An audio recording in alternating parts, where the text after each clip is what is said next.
नमस्कार दोस्तों आज हमारा विषय है कि मन कभी समाधान क्यों प्राप्त नहीं कर पाता, बेचारा हार क्यों जाता है। ये जब भी कोई समाधान ढूंढता है वो समाधान निकलता ही नहीं, वह भी अन्य समाधानों की तरह झूठा ही निकल जाता है। मन हमेशा जितनी जगह पर विचार करता है, जितने तरीके अपनाता है, सारे तरीके फीके ही नज़र आते हैं, उथले ही नज़र आते हैं। कोई तरीका काम नहीं आता। मन सदैव बेबस और लाचार ही रह जाता है। वह कभी भी अपनी परेशानियों की, अपनी बंधनों की गुत्थी को सुलझा ही नहीं पाता। मन आप इस तरह से समझिए, मकड़ी के जाल की तरह। जितना बुनोगे उतना ही खुद फंसते चले जाओगे। इसलिए मन को बुनना बंद करो, मन से बुनना बंद करो, क्योंकि जब तक हम मन से बुनते हैं तब तक मन में फंसते चले जाते हैं। मन अभी ही नहीं, अनंत समय से समाधान रहा ही नहीं है। इसलिए मन की नहीं सुननी चाहिए, परमात्मा की सुननी चाहिए। लेकिन परमात्मा की कैसे सुननी चाहिए? क्या परमात्मा बोलता है? वो हम सब बातें आज समझेंगे। मन हमेशा अपने लालचवश बोलता है, डर में बोलता है, भय में बोलता है, चिंता में बोलता है। यदि भय से रिलेटेड कोई भी काम करोगे, भय में आकर कोई भी काम करोगे, स्वार्थ में आकर कोई भी काम करोगे, तो उसके बहुत गहरे बुरे परिणाम आपको झेलने पड़ते हैं।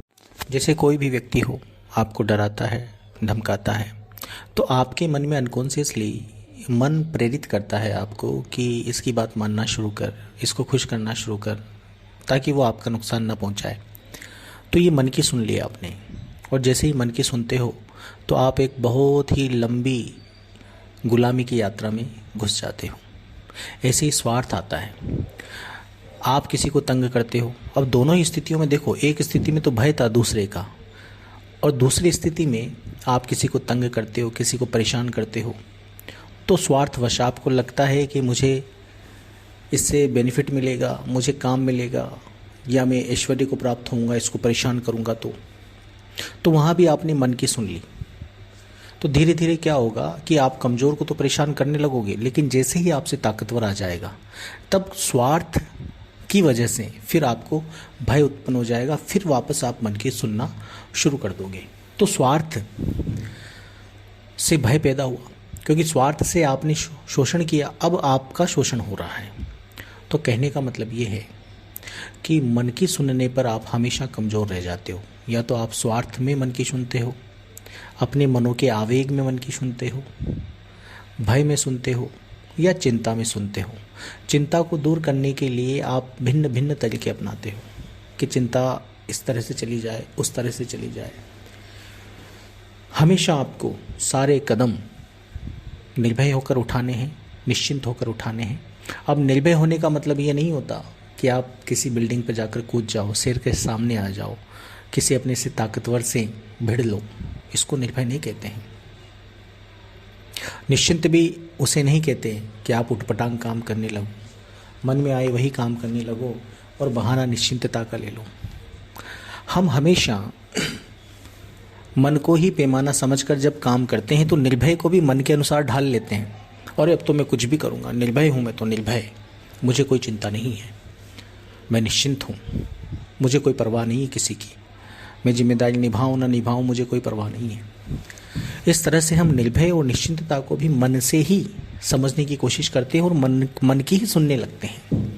क्योंकि यहाँ पर निर्भयता आप क्यों अपना रहे हो? स्वार्थ के लिए। निश्चिंतता क्यों अपना रहे हो? स्वार्थ के लिए। तो जो स्वार्थ आपका आ गया तो निर्भयता को निश्चित ही आप गलत तरीके से उपयोग में लाओगे, और निश्चिंतता को गलत तरीके से उपयोग में लाओगे, और अंततः परिणाम बुरा ही होगा। निर्भय रहने का मतलब होता है निर्भयता में रहना, निर्भय नहीं रहना, क्योंकि निर्भय जीव कभी नहीं हो सकता। तो निर्भयता में रहकर ही आपको सटीक निर्भयता मिलेगी, निर्भयता का रसास्वादन मिलना शुरू होगा। निश्चिंतता में रहकर ही आपको सटीक निश्चिंतता मिलेगी। सटीक मार्गदर्शन मिलेगा निश्चिंतता से कि किस तरह से निश्चिंत होकर सारे कार्यों को एक सही दिशा में, सही दशा में किया जा सके। निर्भय होकर किस तरह से सारे कामों को सटीक संतुलन और समन्वय के साथ, एक रस्ता के साथ किया जाए, यह बुद्धि आपको मिलना शुरू हो जाएगी। जैसे ठंड आती है, ठंड आती है तो जो चीज़ें ठंड को अवशोषित नहीं करती वो ठंडी नहीं होती। जैसे ऊनी वस्त्र हो गए या कुछ लकड़ियाँ ऐसी हो गई जो ठंड को अवशोषित नहीं करती। लेकिन जैसे ही पत्थर, लोहा, कोई भी मेटल हो, बहुत सारी चीज़ें हैं ऐसी जो, या पानी हो, वो ठंड के सम्मुख होता है, ठंड को अवशोषित करके ठंडा हो जाता है।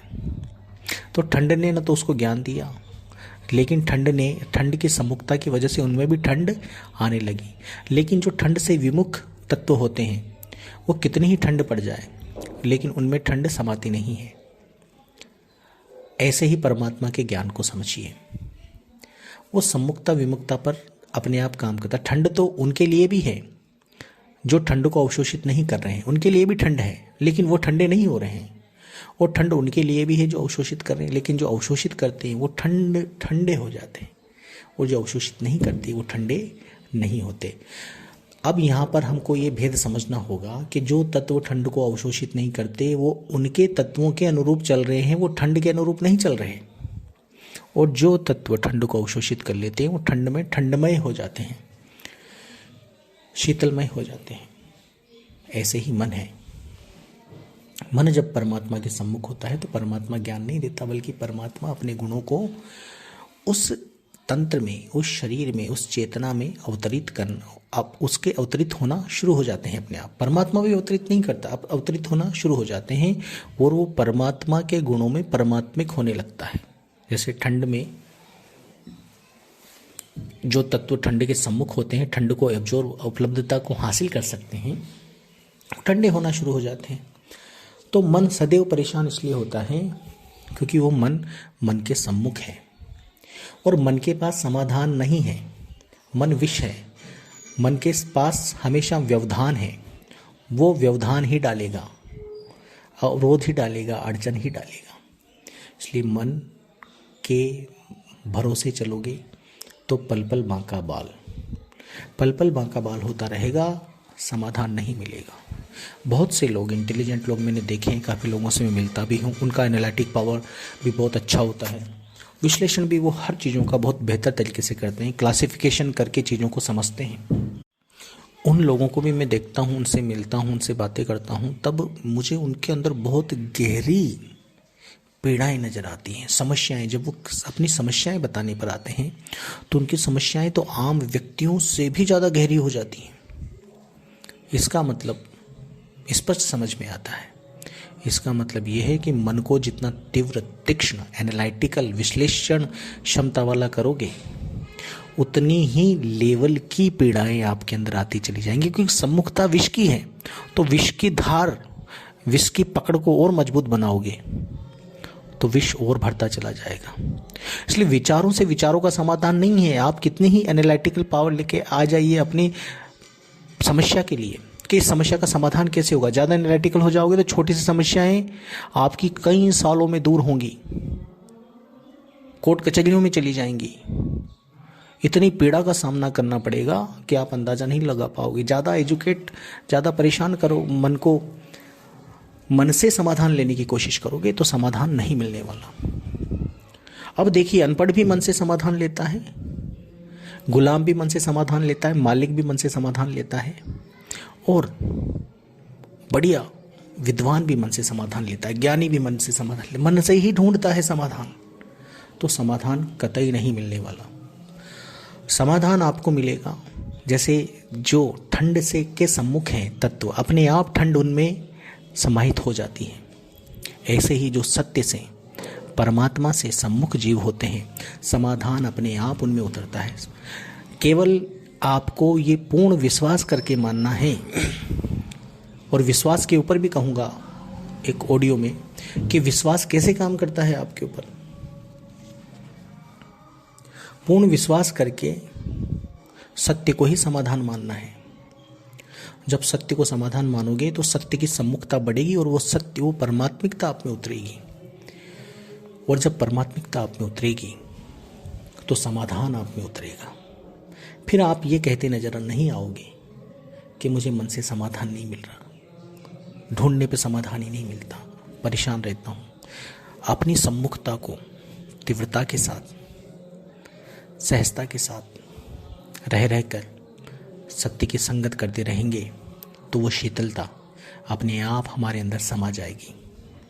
हमारे एक एक तंतु को, एक एक अणु को, अणु में भी छोटे छोटे पदार्थों को, छोटे छोटे तत्वों को बिल्कुल शांत, शीतल और समाधान से युक्त करेगी।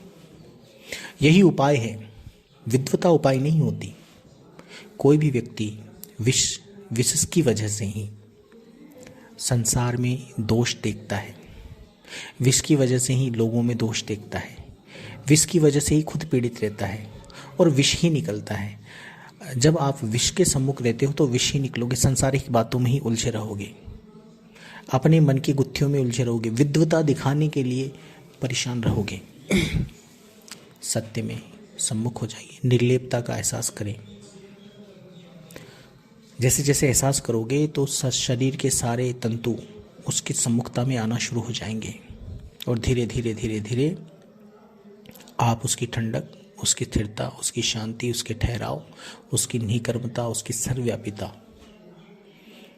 का एहसास करना शुरू कर देते हो। वह आप में उतरना शुरू होती है और चूंकि जैसे ही वो उतरना शुरू होती है तो वो सारे गुण आपके बुद्धि में भी उतर जाते हैं और जब बुद्धि में उतर जाते हैं तो बुद्धि उसके अनुरूप काम करना शुरू कर देती है। बुद्धि ऐसी जगहों पर ऐसे फैसले नहीं लेती जहाँ पर बहुत ज़्यादा कलह हो, क्योंकि आपकी बुद्धि अब कलह से मुक्त हो चुकी है। तो जब कलह से मुक्त हो चुकी है तो कलह की तरफ वो नहीं बढ़ती, पीड़ा की तरफ वो नहीं बढ़ती, अशांति की तरफ वो नहीं बढ़ती। जहाँ ज़्यादा एफर्ट है, एफर्ट की तरफ वो नहीं बढ़ती। जहाँ बहुत भय है वो फियरलेस जोन में काम करती है, वो एफर्टलेस जोन में काम करती है, वह निश्चिंतता के दायरे में काम करती है। तो उसके सारे काम इस तरह से अलाइंड हो जाते हैं कि सारे काम एफर्टलेस हों, बहुत कम मिनिमम एफर्ट में हो, बिना किसी कलह के हो। सामने वाला कितना ही प्रतिद्वंदी क्यों ना हो आपका, कितना ही नफरत भरी वजह क्यों नहीं हो उसकी, फिर भी आप उसको नॉन रिएक्टिविटी से मैनेज कर लोगे, बिना एफर्ट के मैनेज कर लोगे और निश्चिंतता के साथ मैनेज कर लोगे। आपको चिंता भी नहीं होगी, चाहे वो बीमारी का दुख हो, घर में किसी परेशानी का दुख हो, क्लेश हो, या कोई सामने शत्रु हो, या कोई भी विपदा चल रही हो, कोई परिस्थितिजनक समस्या हो, आपकी कोई भी समस्या हो, जब तक बुद्धि परमात्मिक नहीं होती है। परमात्मिक बुद्धि का मतलब परमात्मा के पास बुद्धि नहीं कि वो आपको बुद्धि दे देगा, उसकी शीतलता ही आपकी बुद्धि को सही अलाइनमेंट देती है। अब उसकी शीतलता ये ठंडक वाली शीतलता नहीं होती, उसकी शीतलता अमर स्थिरता वाली शीतलता होती है, शांतता वाली शीतलता होती है। वो शीतलता आपके माइंड के हर न्यूरॉन को इस कलेक्टिविटी के साथ मैनेज करती है, कनेक्शन को रिपेयर करती है, बुरे कनेक्शन को हटाती है, नए कनेक्शन करती है, नए न्यूरोजेनेसिस करती है और बेटर अलाइनमेंट की तरफ जाती है। सारे डिसीजन आपके बेटर होने लगते हैं, सारी दिशा बेटर होने लगती है, समझ बेटर होने लगती है और वाइब्रेशन आपसे जो निकलते हैं तो आपके परिवार के लिए, आपके बच्चों के लिए सब बेटर होने लगते हैं। तो परमात्मा के साथ सदैव बने रहें, यही एक उपाय है समाधान का, इसके अलावा कोई उपाय नहीं है समाधान का। धन्यवाद।